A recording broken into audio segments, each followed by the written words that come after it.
What's the flake? Welcome to Route 1, we're the Journeymen. Today we're going to be talking about last night's Premier League action. It's kind of repeating ourselves in yesterday, but there hasn't been a lot of breaking news this week, so it's kind of a blessing that we've had the Premier League. I'm Shane O'Brien. Today we've got Dan Osborne on my right and Scott on my left. How you doing, lads? Too bad yourself? Oh, not too bad. So I suppose we'll start with City. Another win, that's 12 in a row in the Premier League. Yeah, it didn't look like they were going to do it. I thought Southampton kind of gave them a good game anyway. You know, they made things awkward for them anyway. You know, they didn't really play much football. But yeah, it was nice to see that you can kind of get at them as well though. But I think that's kind of been evident that you can get at City. But it's just the fact that, you know, curtailing their attacking force is a completely different matter altogether. It was the typical champions result. You know, when you're in that sort of form, you can pull those games out. And Sterling, I mean, is that the second? He did it against Bournemouth earlier in the season. Yeah. Did it against Huddersfield. He's won them 10 points from like losing positions this season or drawing positions. He's playing ridiculously well. Yeah, it's the last few games they haven't been great though. They haven't, but they're getting the results, and it's a sign of a champion. Yeah, if they can get wins in a bad period, like they're going to come good eventually again.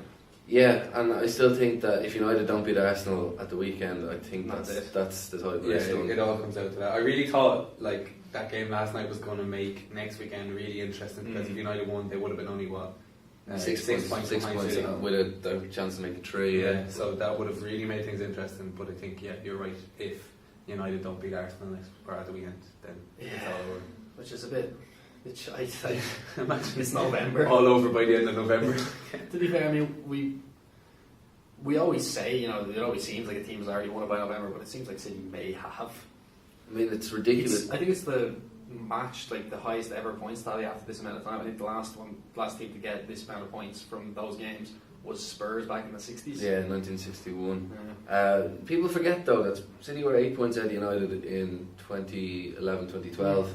And United turned out. We're also 10 points out of City, I would say. No, that's what I mean. But that means United was 8 points in the end. It was 16 points this one. Yeah. Like so, things do happen, but I don't see it happening at the minute.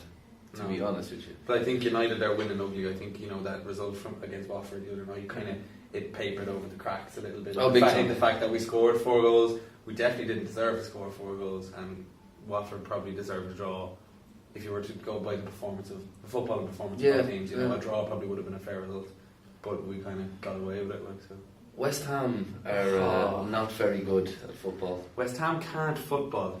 Nope. Just give you a little stat. United, Southampton, Newcastle, Spurs, Brighton, Liverpool and Everton. All teams have scored 3 or more goals against West Ham this season. Really? In the Premier League. That's actually astonishing. It's not great. Everton have been brutal. Yeah, I mean, beat them 4-0. Wayne Rooney is a past player and he scored a hat-trick against them. As Leo would say, it's interesting that Wayne Rooney decided to make himself the best player in the world again. Yeah. Well, we'll get to that. Yeah, I mean, his goal was brilliant. The third goal. Oh yeah, it was. Well, it was a horrendous goalkeeping error as well. In fairness, he got it into the other half. You wouldn't expect anyone to put it away. Yeah. It was a really it was such a well hit ball. It's great to watch. Like you just laced it. You didn't try and pass it. It was pingy buzz. Do you think Sam Allardyce's appointment had any bearing on Everton's performance? No, because I don't know. I just think when a team appoints a new manager, I get that. But Unsworth even said he only spoke to Allardyce for 15 minutes. He had no impact. Yeah, but they know that they have a new manager to impress now. I don't know, like when Pulis took over at Palace, they had won 4 points all season, and then they went to 1-0 away game for the first time in ages. West Ham just got a new manager too.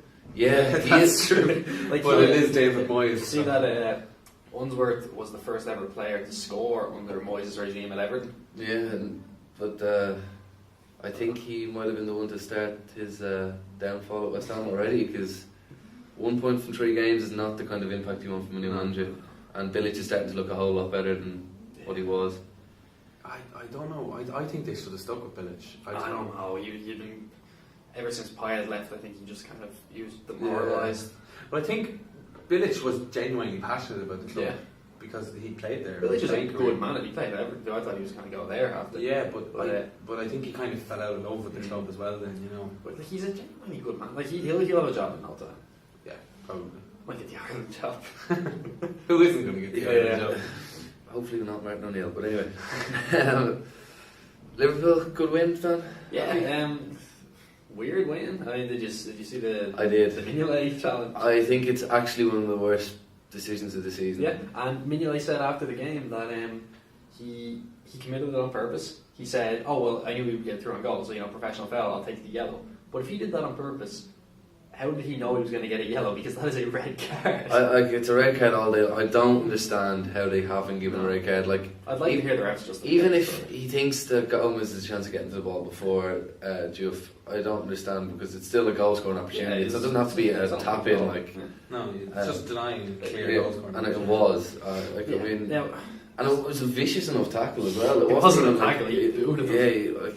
but yeah, okay, obviously massive talking point there. But even aside from that, Stoke were off. Yeah, they're in they're big trouble. They're playing Juve at right back, like. It's baffling. And then, Solanke got through, one-on-one, the keeper smacked it right out. If Mane gets through one-on-one, the keeper hits the post. I thought he lacked a lot of conviction when he went through, actually, Mane looks like he hasn't hit full sprints since coming back from his hamstring. I think he's afraid to run. Because even there, Zuma caught up to him real quick because he was just slowly walking to it. But then Salah comes on and scores 2 goals in 15 minutes. I mean, if you saw him at Chelsea, no one saw this run of form coming. Yeah. Like, it's actually amazing how good he's been. I don't know if this is already a thing, but I think if Salah keeps going in the way he's going, he's definitely going to get a nomination for the Ballon d'Or. Like, Not this year. I think so. He doesn't Well, have time. player of the season anyway. Yeah, but he's probably the form player out of all the leagues. Oh, yeah. Oh, so nominate. Well, They already did the Ballon d'Or in there, or did they do the The- FIFA player? of the yeah, year? I think They're Those- two different ones now. They're two different. Yeah, Yeah. I don't think he'll get a Ballon d'Or, to be honest. Yeah, but I think if you do like a top 30 nomination. shortlist, mate. Yeah, He maybe. made the shortlist. Depends how the I second mean, half of the he's, season goes. Yeah, obviously. It's, But I said right now, if you were down the league right now, it's him or Kevin De Bruyne for player of the season. Yeah. Yeah. He's top scorer by 2 goals ahead of, Harry Kane, who was top scorer 3 years in a row. Top sign, massive signings, Lukaku, Morata, Lacazette, who were all. Aguero as well. Yeah, and Gabriel Jesus. No one thought Salah would be this. It's 12 goals, 2 assists in 14 Premier League games. Like he's a winger, Oh, outscorer, and 5 Champions League goal scorer. goals. Like, that's what he's doing. Like. People always. I know Salah loves a goal, like, Yeah. but People always complain at Liverpool saying, "Oh, we don't have a 20-goal a season striker. We can't be using Firmino. He does well, but he doesn't get enough goals." You don't need to when you've got Salah and Mane scoring. The league is starting to become littered with players that Mourinho's casted at Chelsea that are doing really well. Do you think that's on him, or what do you think? I think it's kind of part of Chelsea mentality as well. Though. Salah was brutal at Chelsea. He didn't get nearly enough time, but they didn't need Mourinho's cast out a bunch of players. They still won 2 leagues in that time. True. But arguably as well, Chelsea had Salah predominantly a right winger, plays on the right of the front three maybe, or out as a right winger.